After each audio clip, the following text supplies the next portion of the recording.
Greetings, thank you. Calling this channel Focus Group. This is a channel where we discuss narcissism and we put the focus back on the survivor, the victims of narcissistic abuse, and branching out to a YouTube channel. I also have a page on Instagram called Focus Group too, so definitely go check that out. So I just wanted to talk today about what happens when you entertain the hoover, you get the weak moments, right? And the narcissist is wanting to re-engage you back into the cycle of abuse. Typically there's a lot of emotional seduction, there's a lot of heavy love bombing, the intermittent reinforcement, introducing the reward, which is the idealized, in order to go back to the punishment, right? Anytime you go back to the narcissist, it is for them to satisfy their needs, whatever needs they are, and to bring you back to the cycle of violence in which they will love bomb and then they will revert back to the devalue. And within the devalue, when you take the narcissist back, there has to be punishment, because either you left them or they left you.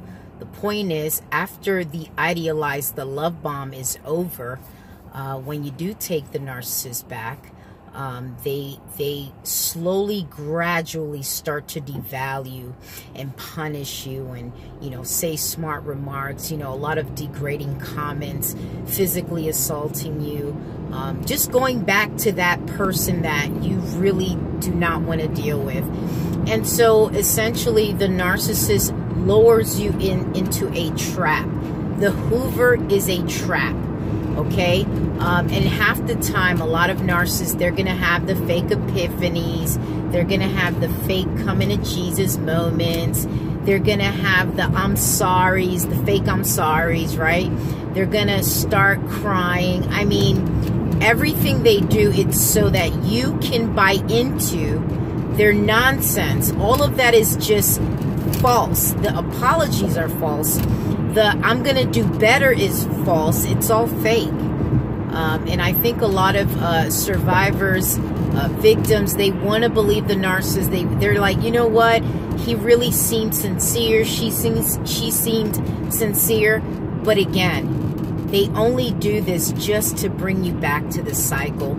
And the cycle that narcissists follow is idealize, devalue, and discard. Those are the 3 steps that they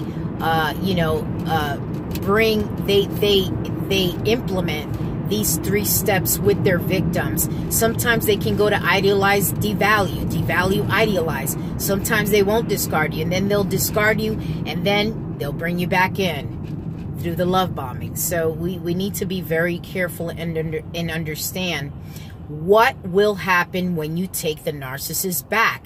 Yes, there's going to be a honeymoon phase that the narcissist will do everything right. They're going to say all the right things. They're going to take you to the fancy restaurants. You're going to have passionate sex. Things are going to go right. Probably a couple of days, weeks, tops a month. And then they'll revert right back to the toxic, evil, sadistic narcissist that they are. A lot of victims experience cognitive dissonance, the denial, the seeing the reality, seeing the narcissist for who they are, the abuser, but not wanting to believe that that is who they are. That cognitive dissonance. Also the trauma bonding, being connected and bonded to your abuser through the cycle of abuse, which takes time. It's a bond. It's the victim relating to their abuser. They almost feel empathy. They almost feel like this type of this very dysfunctional connection. It's almost like an addiction. It's almost like being an addict to a drug. There is a bond. And, so you're dealing with the cognitive dissonance, the trauma bonding, and the addiction. These are all the things that make it so difficult for, you know, victims to break free. Also, you know, narcissists hoovering, right? They just don't want to let you go. They don't want to, you know, let you move on. You know, a lot of narcissists hoover because they don't want to see you happy. They don't want to see you, you know, with the next person. They don't want to see you succeed, because the narcissist knows deep down inside that they're no good for you. They know this, but they want you to believe that you can't do better than them, that, you know, if you leave them, you're not going to, you know, you're not going to be able to thrive without them. And that is a total lie. All right. So just keep this in mind. Very short video. If you do break no contact and entertain the hoover, okay, you will get that spur of honeymoon phase, but then it's punishment time. It's payback time. And the devalue will happen. And what is so dangerous about going back to these narcissists is that abuse always escalates. Abuse never stays the same. Abuse doesn't get better, you know.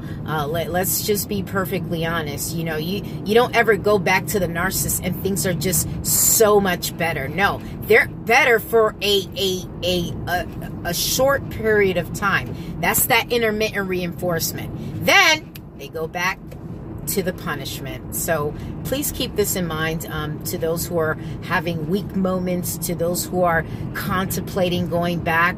You're pretty much enabling your own abuse. You're pretty much just saying, you know what, have your way with me, narcissist. Abuse me, torture me. That's basically what you're saying.